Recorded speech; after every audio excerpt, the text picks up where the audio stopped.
name is Ruth Theresa with One Inspiring Woman, and this is my friend Michelle. Hello. With Northern Star.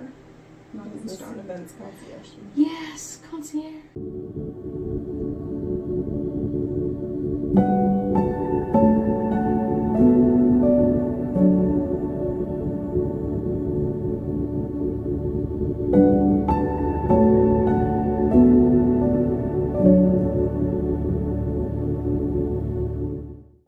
But we are talking today because one of the things that was really funny for me a couple of weeks ago, Michelle texted me and said, I want to do brunch with you.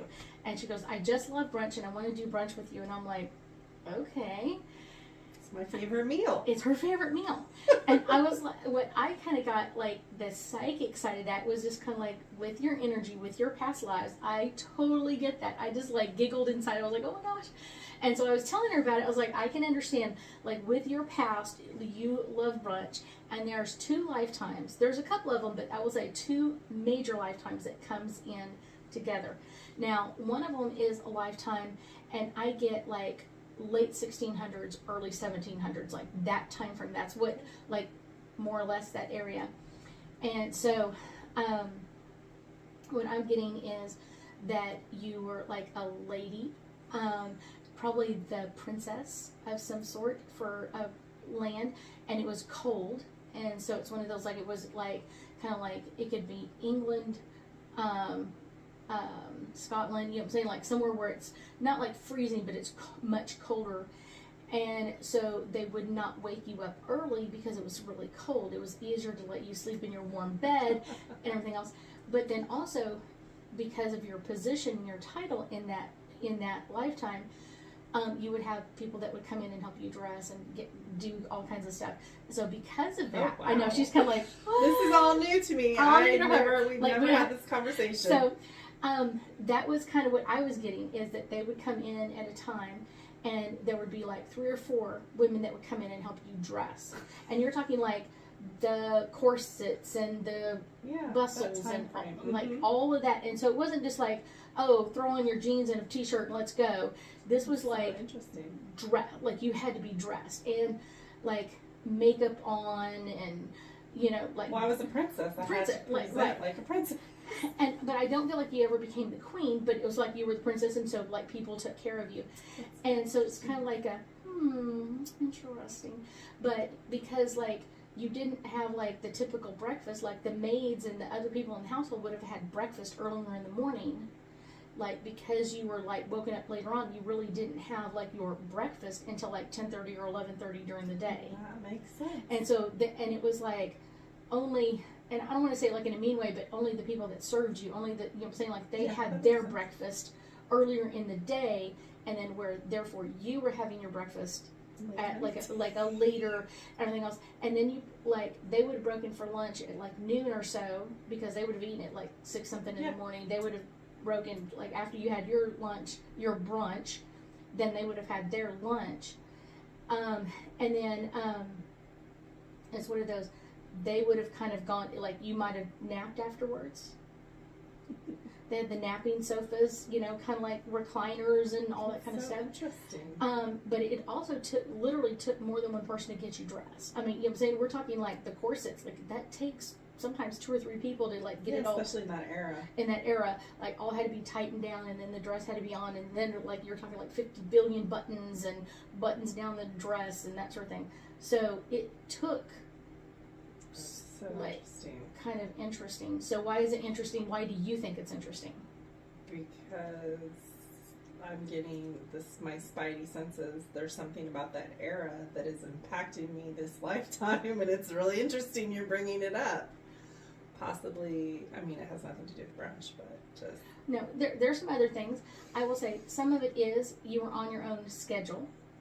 Well, I definitely like to be on my own schedule. That's still very, very, very true. You didn't like to be told what to do. Like, you wanted to set your own schedule. Like, I want to do this. I want to go see this person.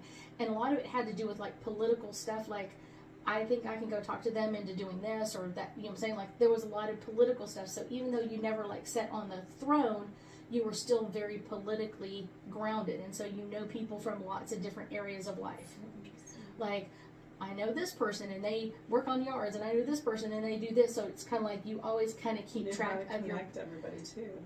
But you kept track of everybody. Like if someone came in and said, "Oh, I need to have a tree removed," you'd be like, "I have a tree removal service." Like, or I need to have a poster done. I know a person who can do that. So it's kind of like that's your thing of like connecting the right people together. Because if you're connecting person A and person B and they do a great job for each other and whatever it is, then it's kind of like, I don't want to say like they owe you a favor, but they kind of owe you a favor. Does that make sense? Kind of like they don't owe you like this huge favor, but like there's an appreciation. There's an appreciation there, kind of thing. Right. And so it's kind of like that's the cool part about it. So, I love connecting people. And that's very true. Like I love connecting people. So if you ever talk to Michelle, she'll be like, I know someone who does that. Here, let me send you their information. And oh, you want this? Like, so she loves connecting people, and so that's where she really connects with that life here. 16, late 16, early 1700s, and the dress is like very formal, very tight, and everything else, which is I think is really funny, is because she likes to wear loose clothes now because she's like, I had a lifetime, like I didn't want it tight, because that was like the corset was tight, the clothing was tight, like you were like comfortable, bound into that. And I see that from a lot of people that have that as a current life or a life that's close to what they have. Now the next lifetime I get for you, and when this is really important, is the 1300s. Oh wow. Okay. And I kind of get like northern Germany, southern like Russia, you know what I'm saying, like literally in the center of Europe, kind of like not just like anywhere in Europe, like kind of like that center, like north of Berlin, and you know what I'm saying, like that general area. Now, in that lifetime, there were a lot of people that had wealth in that area. They would have been a lot of people that were titled, that sort of thing. So kind of along the same lines that you were in a family that was very wealthy, you were very well connected. In that lifetime, you were a man, though, not a female. That can happen as well. And so it was one of those, like, you were still very much, I want to connect other people. There were a lot of people that you were like the lord over this land. Okay. And I know in Germany they call them something else, and I'll have to look that up. But it's like you're in charge of this land or this area, would be over this area, and you would be in charge of like all the people in the area, making sure kind of like a governor would be like, are the kids getting educated? If they're, you know what I'm saying, like what else do we need in this area? Do we need better drainage or whatever else? So that's where you kind of see the big picture. Right. That's where your big picture looking, like I can see the big picture. That big picture. Not like, let me get down into the fine little details, which she can do at times, but then eventually she'll go, boom, I want to see the big picture. I want to see that. Let me back this out a whole bunch and let me look at the big picture. What is the big idea? That's very true. So it's kind of like, let me see that big, you know what I'm saying? Like if there's a drainage problem, it's usually not just one person's, like one person's house, it's like the whole neighborhood has to be fixed. Or the whole county, like we need this to drain here, to drain here, to drain here. And so you're kind of looking at these bigger deals instead of just like this one little bitty thing. And then also, like part of that big picture is like the lay of the land. Like where does this, like if this is a higher area, when it rains, it's going to drain this direction. Like that big picture, where do we put the canals? Where do we put that sort of thing? But I also get caring for people.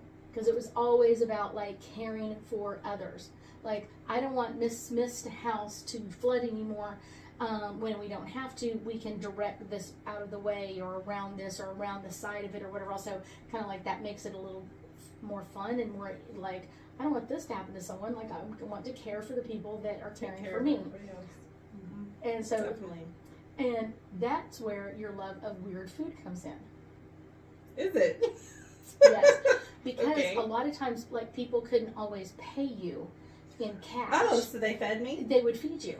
Like, and that's so interesting. So, like, you're like, I've never had that, but I'll try it. You know, like, that kind of attitude, like, I've never had omelet, so let me, you know, what is your thing? So, because you would have people from different areas and different regions, and what they grow in one area may be different from another, and you had, like, a pretty good sized land, you know what I'm saying, land area that you covered. And so I would say probably anywhere from 1,000 to 5,000, maybe 7,000 square miles of space that you were in charge of. So it wasn't like this like one little place. It's like, so you would go and people would be like offering you tea and different desserts or different meals depending on when you showed up at their house. And it's like, we need to move your farmhouse, or we need to do this, or we need to move this direction, trying to get everybody on the same page with you. It's very interesting. And so that's where you're kind of like love of different food. And brunch is not a normal food. Like normal, like it's the best one. I'm not saying that it's bad. I'm just saying like it's usually people that serve breakfast at a restaurant have like a breakfast menu, but they may have like different things on their brunch menu. Right.